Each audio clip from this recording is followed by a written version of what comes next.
मित्रों नमस्कार, मैं आपका मित्र रिटायर्ड जज अशोक शर्मा आपका हार्दिक अभिनंदन करता हूं।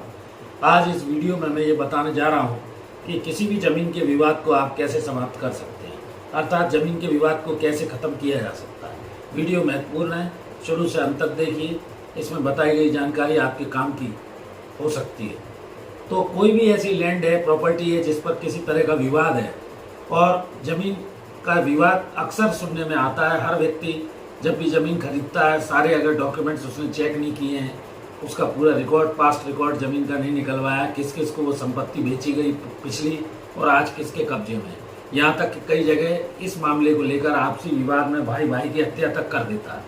खानदान में केस चलते रहते हैं, बरसों के रोग हैं।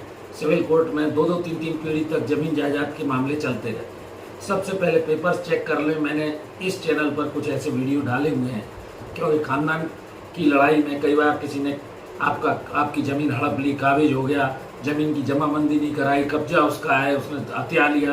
कानून का एक तो पालन करना एक अत्यंत आवश्यक है।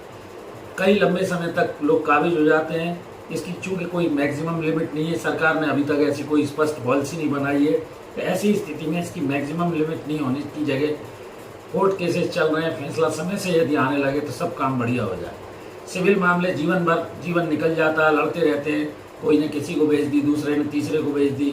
जिसके नाम से प्रॉपर्टी है उसका सीधा सीधा अगर पार्टीशन से उसका हिस्सा आता है, अभी मैंने अलग से एक वीडियो आपको बताया कि सेल्फ एक्वायर्ड प्रॉपर्टी है वो किसी को भी दी जा सकती है, जबकि एंसेस्टर प्रॉपर्टी है वो बंटवारे में मिलती है। तो ज़मीन वही बेच सकता है जिसके नाम से प्रॉपर्टी है, सेटल्ड प्रिंसिपल है।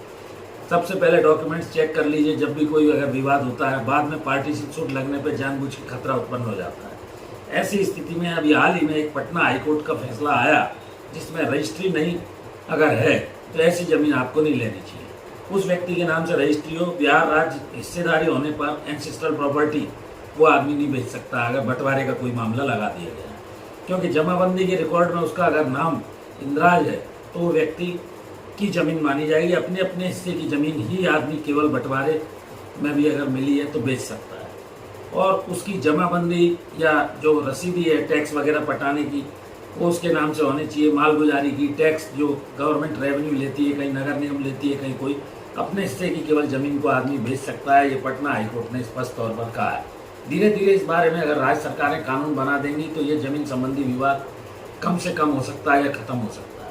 फ्लैट आदि पे ये नियम लागू नहीं होता है। उसका कारण ये है कि जैसे अपार्टमेंट में है, ये केवल वैसी ज़मीन जो खरीदी जाती है, ज़मीन प्रॉपर्टी खुद का खरीदा हुआ है, उस पर ये नियम लागू होगा। होल्डिंग पे लागू है।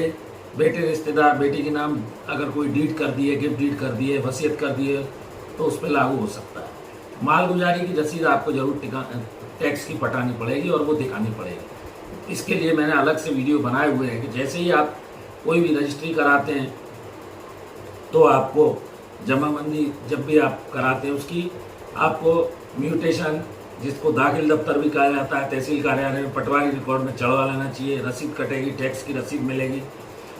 रजिस्ट्री के समय केवला भी बोलते हैं, केवला बेनामा बोलते हैं, रजिस्ट्री बोलते हैं, वो तो आपको मिल जाएगी। लेकिन जब तक आप उसके आधार पर टैक्स नहीं पटाएंगे, अपना नाम पटवारी की जमाबंदी में नहीं लिखवा लेंगे, नामांतरण नहीं करा लेंगे, दाखिल दफ्तर नहीं करा लेंगे, दाखिल खारिज म्यूटेशन जिसे बोला जाता है, तब तक वो प्रॉपर्टी आपके नाम के टैक्स पटाना आवश्यक है, जो राजस्व के रूप में सरकार को जाता है। मैंने ये महत्वपूर्ण जानकारी आपको इस बारे में दी कि सरकार की अभी तक कोई पॉलिसी नहीं है। यद्यपि पटना हाईकोर्ट ने एक महत्वपूर्ण फैसला देकर how to resolve the land disputes, किस तरह आप ज़मीन के विवादों को ख़त्म कर सकते हैं।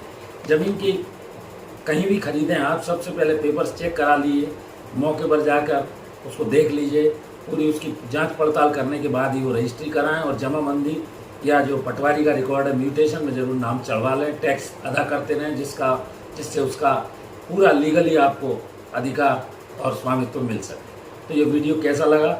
मैं छोटे छोटे वीडियोस के माध्यम से आपकी कानूनी जानकारी को बढ़ाने का प्रयास कर रहा हूँ। जुड़े रहिए पैरामीटर ऑफ लॉ चैनल से। आपका भरपूर स्नेह मिल रहा है, मैं हृदय से आभारी हूँ। एक और अनुरोध, मेरी धर्मपत्नी श्रीमती अर्चना शर्मा का भी यूट्यूब पर एक चैनल अर्चनाज RTF के नाम से, कृपया उस चैनल से भी जुड़िए, उसके वीडियोस देखिए, लाइक कीजिए, शेयर कीजिए। मैं हृदय से आभारी हूँ। धन्यवाद, नमस्कार।